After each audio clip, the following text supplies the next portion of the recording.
Ministri i Punëve të Brendshme Besfort Lamallari së bashku me drejtorin e përgjithshëm të Policisë së Shtetit Skënder Hita vizituan në Spitalin e Traumës dhe në QSUT tre punojësit e Policisë së Shtetit të mbetur të plagosur gjatë protestës së zhvilluar sot në Tiranë.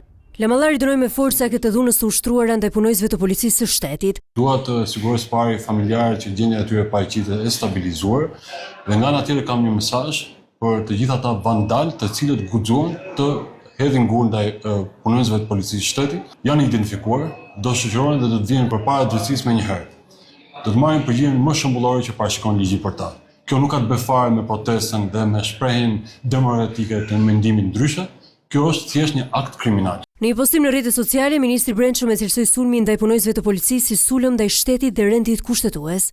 Askush nuk ka të drejtë të abuzojë në emër të së drejtës kushtetuese për tubim dhe manifestim paqësor dhe ta shndërrojë atë në dhunë flagrante me gur të hedhur ndaj punonjësve të policisë. Secili prej tyre që sot ngriti dorën ndaj punonjësve të ligjit do të ketë të njëjtin fat si frymëzuesit e tyre me molotov dje dhe që sot fshehën duar duke mos ardhur në parlament. 9 efektiv mbetën të plagosur gjatë përplasjeve si dhe u lëndua një protestues. Ndërkohë policia ka shoqëruar 18 persona të cilët sulmuan me vezë makinat e deputetëve para parlamentit.